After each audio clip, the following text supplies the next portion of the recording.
ujung paragraf ini dikatakan bahwa dia harus melakukan kewajiban-kewajiban dan meninggalkan larangan-larangannya fi dohirihi wa batini, baik perkara-perkara yang dohir dan batin, liyaf'ala, agar dia bisa melakukannya ala hasabil hali, atas segala kondisi ya. Baik, ini mau saya jelaskan ya, kembali ke semula ya. Silakan kembali ke semula, atau silakan ada yang mau bertanya dulu.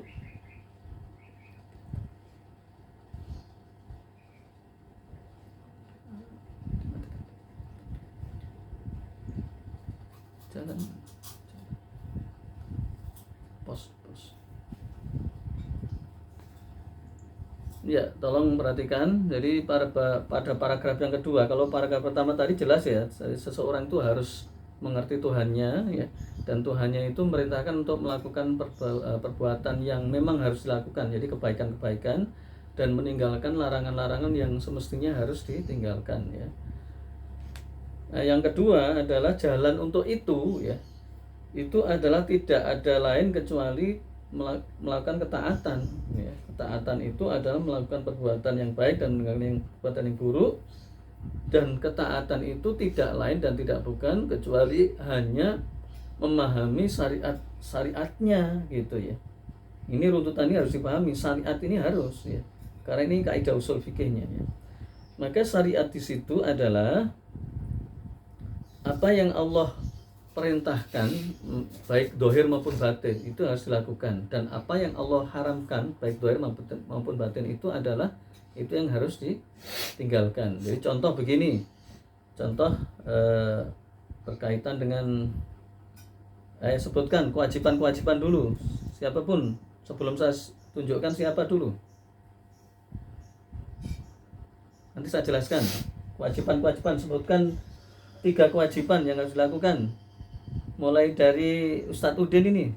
Ustadz Udin. 3. Ya, 3. Yang sholat 5 waktu. Ya, sholat. Terus Sholat besar kan, bisa suaranya. Puasa bulan Ramadan. Kurang 1. Satu lagi ya.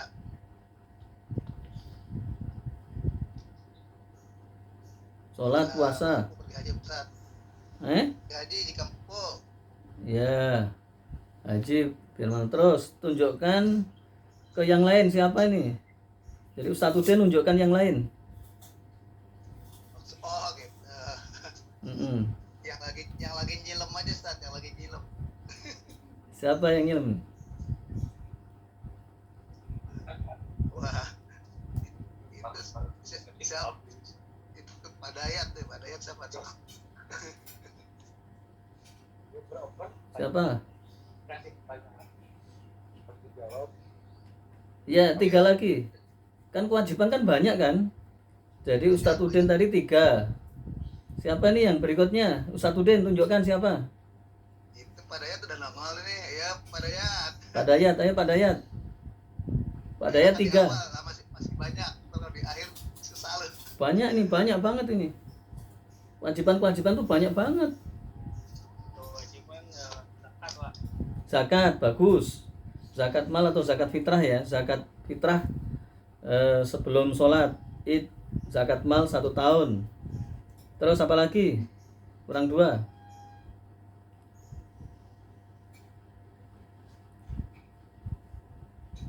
Menafkahi istri, Pak. Ya, menafkahi istri. Nafkah apa?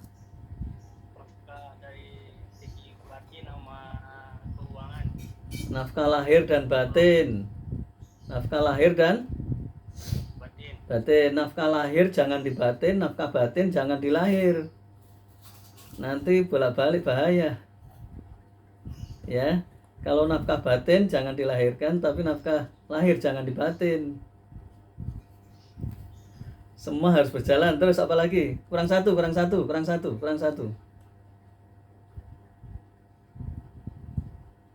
menyantuni anak yatim, Pak.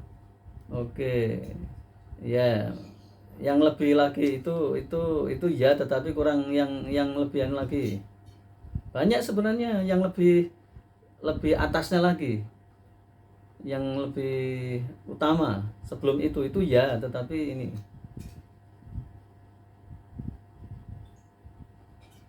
lebih mendesak di antara kita, di antara keluarga, di antara ini. Tadi kan istri kan bagus tuh.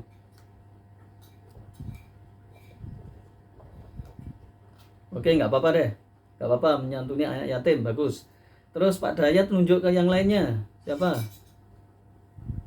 Pak Rudi Abdurrahman. Iya, Pak Rudi Abumar. Sebutkan 3 sebelum pergi ya. Pak Rudi ini mau pergi ke Amerika. Enggak, Ustaz, mau jadi ada kajian orang tua santri di Depok. Oh iya, nggak apa-apa. Di jam 7 sudah sampai sana. Oke, Baik. Ustaz. Kewajiban seorang muslim yang utama ya pasti ini ya, birrul walidain. Nah, birrul walidain bagus. Bagus. Kemudian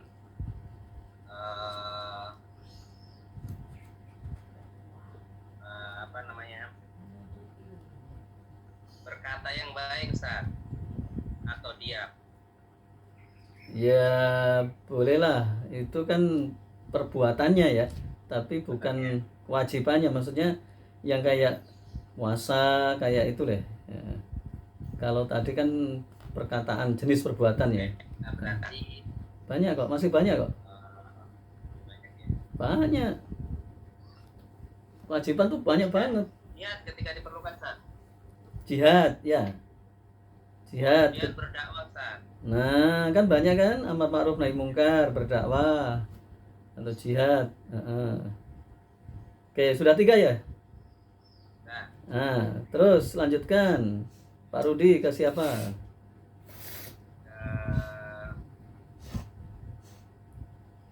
Pak Widodo deh. Pak Wid. Gimana kabarnya Pak Wid? Ya. Pak Wid ini lagi sibuk ya? Halo.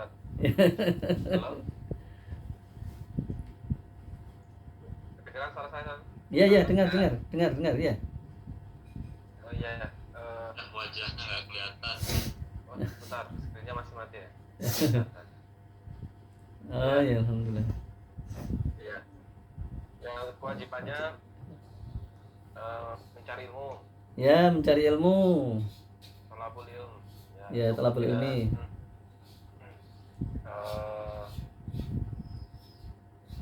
Apa ya? Ini yang selain yang sudah disebutkan ya? Ya, selain yang sudah disebutkan. Banyak. Oh iya. Memberi wasiat, memberi nasihat kepada anak. Bolehlah mendidik anak. Mendidik Anak ya. Kalau yang Pak Rudi tadi kan istri ya. Atau Pak Dayat tadi ya. Oke, nggak apa-apa. Terus Kurang 1. ini ya, silaturahim. Iya, silaturahmi atau silaturahim bagus. Iya kan banyak itu. Itu wajib hukumnya. Ya. Pahalanya juga besar. Baik, terus Pak Wid ke siapa Pak Wid? Ya, ke Pak Bayhaqi.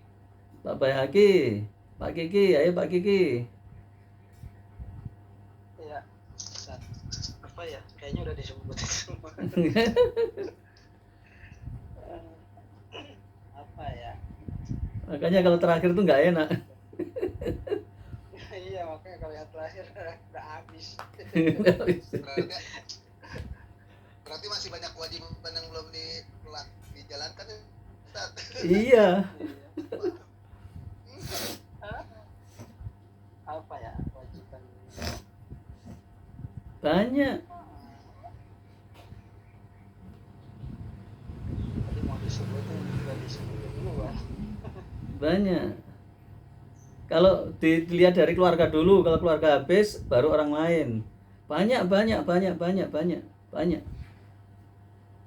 Membantu sesama muslim. Bolehlah membantu sama muslim. Terus apa lagi? Itu wajib ya.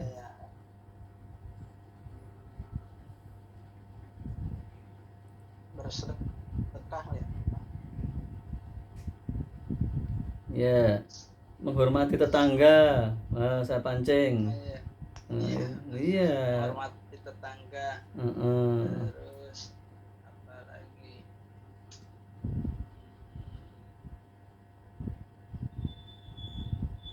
Apa gitu. Oke, saya bantu. Menikahkan anak perempuan. Oke, nggak apa-apa dah, cabang-cabang. Terus siapa lagi ditunjuk? Terakhir. Setelah Pak Kiki siapa? Pak Panca. Dula. Nanti nggak apa-apa, yang lain tuh nanti kasihan, nanti nggak bisa ini. Yang penting banyak ya. Sebutin semua. Pak Panca 2, Pak Dola 2 deh. Pak Abdullah 2, Pak Panca 2.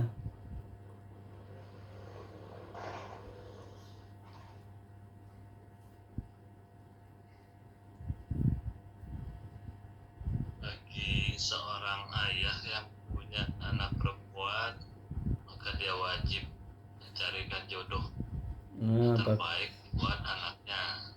Iya. Bagi yang sudah berumah tangga, maka kita wajib lebih spesifik lagi mencari ilmu rumah tangga, hukum-hukum rumah tangga.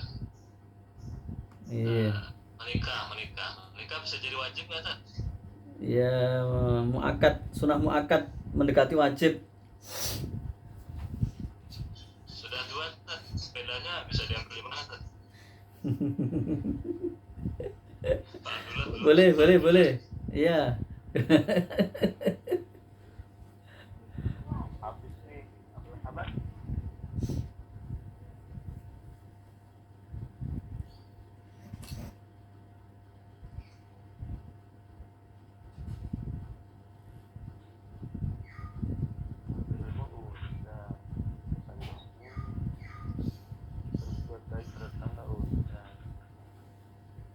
Ya, ini.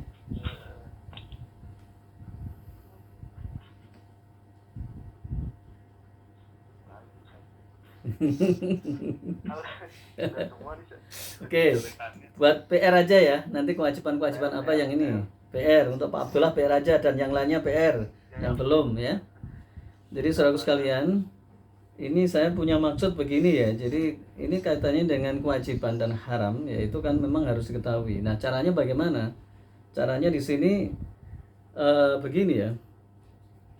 Karena syarat takwa itu adalah melakukan perintah Allah, ya, melaksanakan perintah Allah dan meninggalkan larangannya, itu syarat takwa, dan takwa itu yang paling utama ya.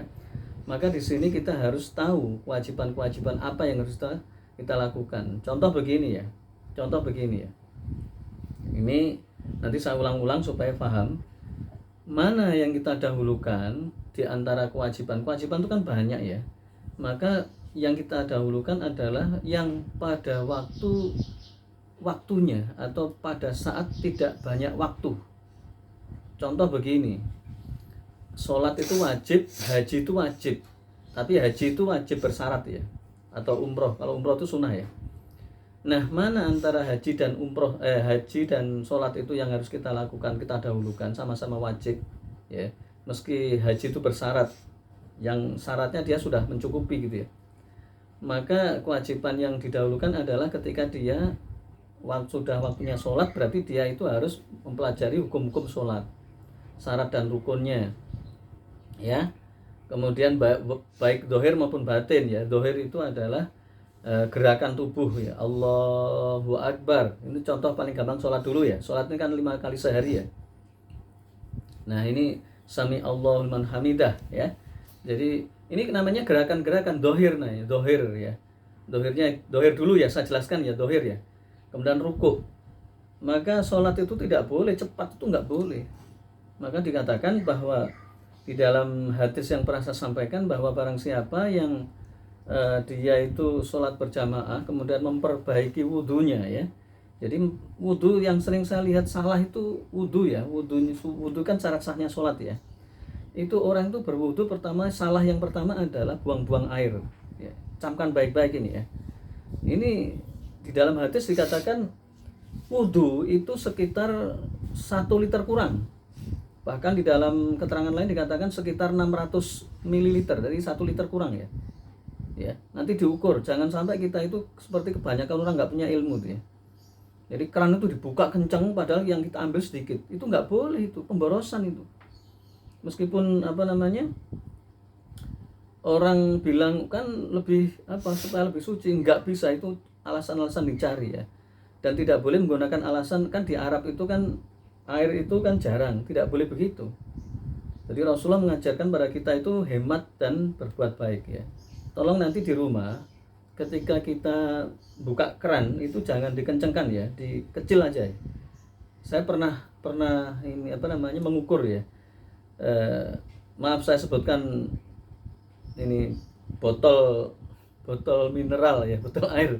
Saya mau bilang ini nggak enak ya. Jadi botol mineral itu kan ada 1 liter atau 1.500 ml ya, atau 1,5 liter itu kita lobangi ya. Saya perkirakan itu nggak sampai 1 liter lah pokoknya ya. Kemudian saya coba untuk wudhu, dan caranya itu berarti lubang keluar air itu tidak boleh kencang-kencang. Jadi airnya itu netesnya pelan tapi terus ya. Dan itu menunjukkan pertama kita bisa berwudhu dengan baik. Wudhu yang paling baik itu adalah wudhu yang sempurna. Jadi kayak tangan ini di sela-selanya, dan ini tidak boleh tergesa-gesa. Muka pelan, kemudian gini ya. Itu wudhu yang paling bagus begitu. Jadi pelan-pelan sampai ke sela-selanya. Dan seperti ini kan kita, air ini kan ini tidak boleh banyak. Kalau air banyak nanti jatuhnya itu, buangnya itu banyak gitu loh ya. Jadi saya melihat itu, kalau saya ceramah juga saya ingatkan di orang-orang itu kan ya karena nggak ngaji ya. Ya begitu pentingnya ngaji ya. Jadi masalah air aja harus ini. Kalau kita sekali tahu itu kita praktekkan gitu loh. Jadi usahakan nanti di rumah beli botol minuman yang sekitar 600 ml, kemudian dipraktekkan supaya itu bisa ya. Ya silakan Pak Rudi kalau ini silakan Pak. Nah,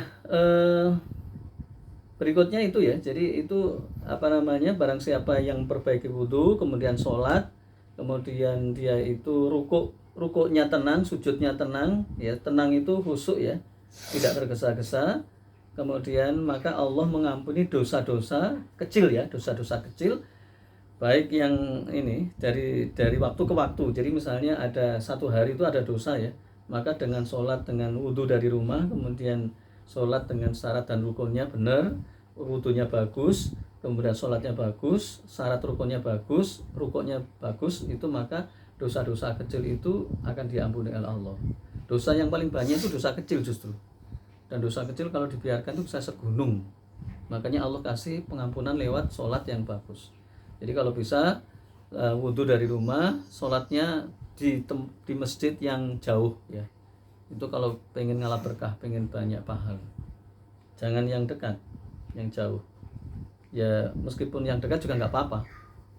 Nggak apa-apa ya. Kalau kita memang harus ke yang dekat, yang dekat. Kalau pengen yang jauh nggak apa-apa. Itu ya. Itu contoh yang paling gampang ya. Jadi itu dohir. Nah batin itu maka harus dikontrol, niat yang ikhlas, kemudian dzikir ya, kemudian tidak riya ya. Kalau misalnya ada yang muji di ini ya, karena ini perkara batin ini jauh lebih sulit ya. Kenapa sulit? Karena ini berkaitan dengan diri sendiri. Dan manusia kan suka dipuji ya. Manusia itu suka dipuji, suka kalau kemasukan setan tuh agak sombong ya. Jadi ini berbahaya banget ya. Jadi kita harus melatih dengan, kalau misalnya kita mau dipuji, ingatlah kita itu siapa kan gitu kan. Kita bisa berbuat baik ini karena Allah. Jadi caranya supaya kalau dohir tadi kan gampang ya. Itu langsung dibenahi dengan mencari ilmu. Nah kalau batin, ibadah batin itu kalau misalnya ada perasaan wah aku paling pintar, maka kembalilah la haula wala quwata illa billahil azim. Kalau kita tidak dikasih oleh Allah ilmu, kita tidak akan bisa. Kemudian kalau kita dipuji oleh banyak manusia, mungkin karena ilmu kita, karena kebaikan kita kembalikan pada Allah, alhamdulillah. Jadi kita mohon pada Allah supaya Allah menjaga ya. Kalau misalnya di dalam hati kita itu terdapat keraguan, maka a'udzubillahi minasyaitonirrajim itu syarat-syaratnya ya. Ya. Jadi itu yang harus dilakukan.